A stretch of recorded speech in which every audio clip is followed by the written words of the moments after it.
Hello everyone, I hope that you're doing well today, and in this video I'm going to be making some gluten-free and dairy-free cinnamon rolls.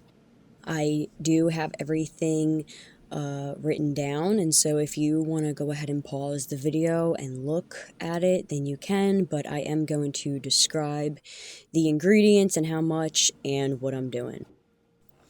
The first thing that I'll be doing is making the yeast mixture, and the first thing I'm doing is adding 1 tablespoon of sugar, and then I'm adding 2.5 teaspoons of active dry yeast, which is essentially 1 packet.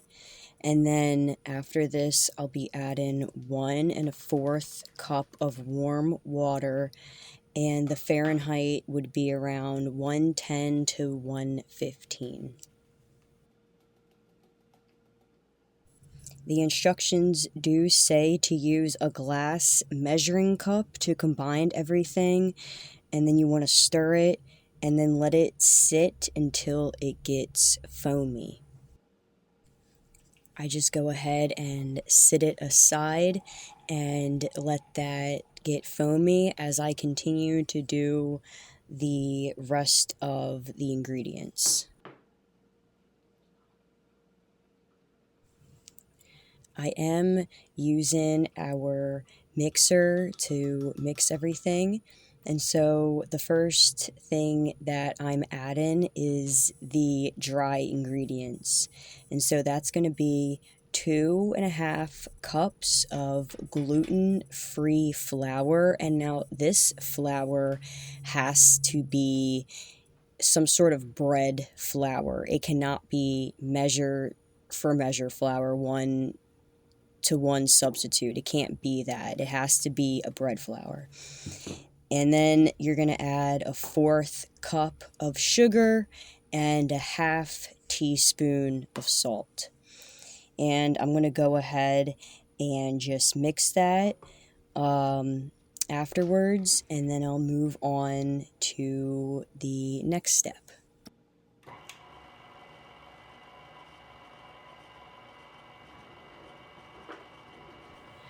A really helpful tool is having a rubber spatula so that you can scrape the edges, and it will just help keep everything mixed.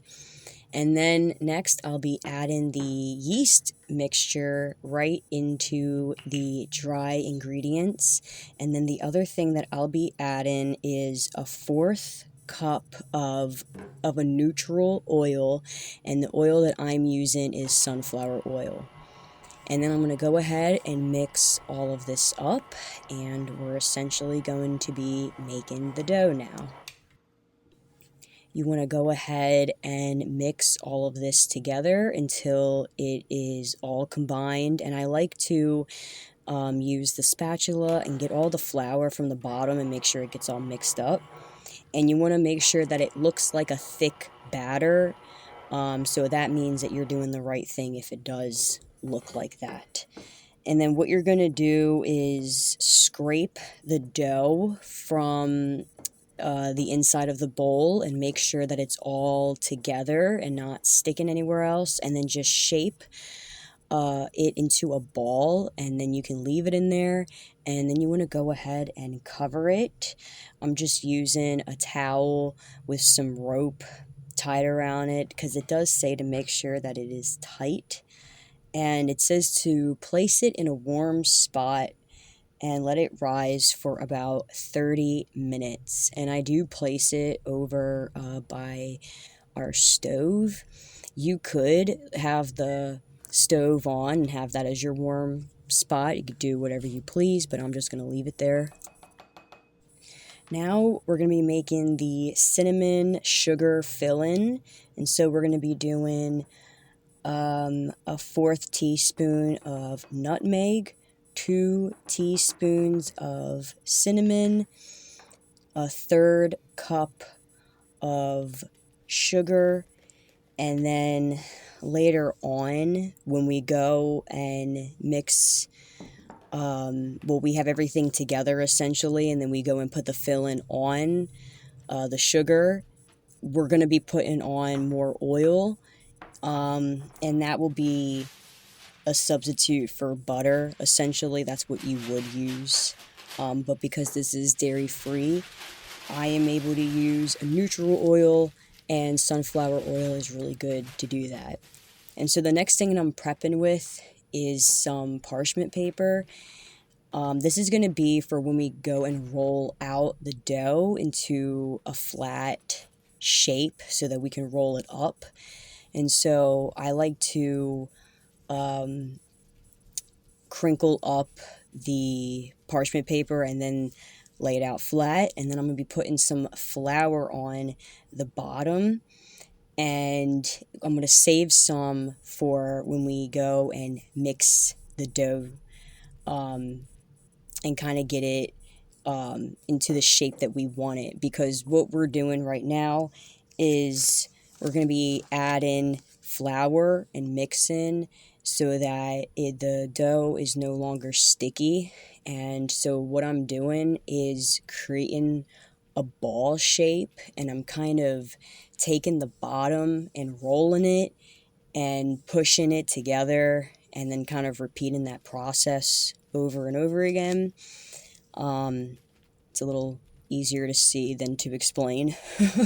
um, but yeah, you just want to make sure that the dough isn't sticky anymore from the outside, and just to shape it into a ball at the very end when you're done. And then at the very end, make sure you put flour on top of the dough before you put the other parchment paper on top, just so that it doesn't stick.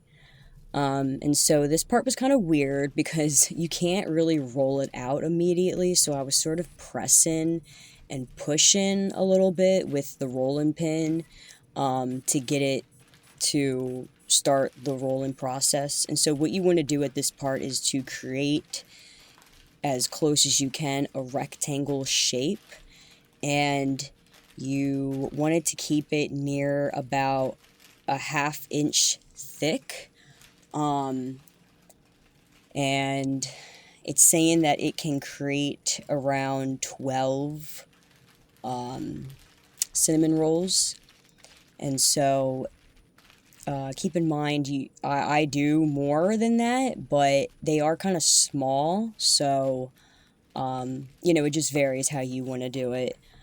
And so this is the part where you want to get your 4th cup of a neutral oil, and you want to place it more into the middle, and avoiding the edges when you do place the oil on, so that when you go and roll it all together, the oil isn't leaking on the sides. And after this part, then we're going to go ahead and sprinkle on the cinnamon sugar filling.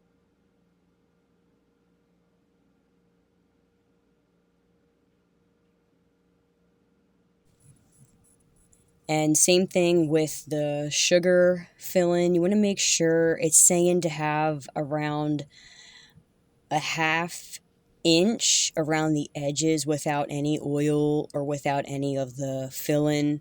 The oil is helping the filling or the sugar filling stay in its place. And also you don't want it on the edge as well, because of the when we roll it, you don't want to have it coming out from the edges. And so this is the part where we're going to be making the roll, and it's saying to use the parchment paper to help lift up the dough so that it's easier to maneuver. And then if you need to, you can use extra flour and kind of place it underneath of the part where you're rolling, on the closest side to you underneath, so that it doesn't continue to stick from the parchment paper, and you can move it. So use the flour to help you. And you just want to kind of slowly roll from one side and then move over to the other side. That's kind of how I do it. And you can see I'm moving the flour from the back or to the front of me, just so that I can continue to roll it and it won't stick. and this part's pretty easy. I don't know why. I thought it was going to be harder than what it was, but it was um, the dough is pretty easy to maneuver, even with it being gluten-free.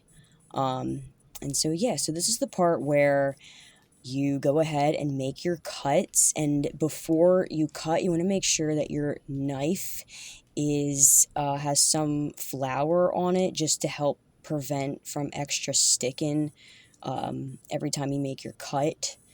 Um, and so you want to make sure that you cut them and you place them pretty snug. I don't do it immediately right here, but place them close to each other and snugged, um, so that, I guess it's so that afterwards when you put the icing on, it just kind of goes all over top all together. Yeah, I don't show it, but when I put it in the oven, you can see that they are closer together, so they are touching each other. That's how close I have them together. And so I put them in there for 375 for around 25 to 30 minutes. And now this is the part where we are making the icing. And so you're going to need a 1.5 cups of powdered sugar, a 1/4 cup of neutral oil, which will be the sunflower oil, 1 teaspoon of vanilla extract, and 2 to 4 tablespoons of milk. Now, when you go and add the milk, that's going to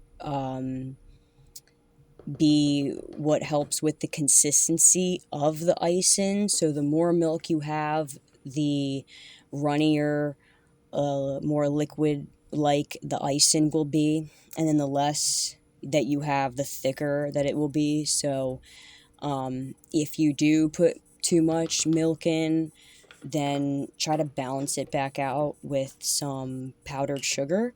But in the beginning, just add 2 tablespoons of milk to start with, and then if you do need more, then go ahead and do it. I do need more because what I'm mixing right now is 2 tablespoons, and I'm pretty sure I just add 1 tablespoon. Yeah, because I didn't put all of it in at once. I only do 1 more tablespoon. Actually, no, I'm lying. I did another, but I think I did half of that. So I didn't add much more. So yeah, just be careful when you do it because it will change the texture a lot. And so yeah, that's how they looked when they came out, and I was super pleased. They taste really good. I don't do a taste test here in this video. I feel kind of weird eating on camera. I'm not gonna lie. But I don't know, maybe I will in the future with different foods. But this turned out really good. The icing turned out really good too. I actually thought the almond milk made it a lot creamier because of the texture of it. And so, yeah, this is the end of the video. I hope that you've enjoyed this and that you've learned something. Have a great one. I'll see you in the next video, and bye-bye.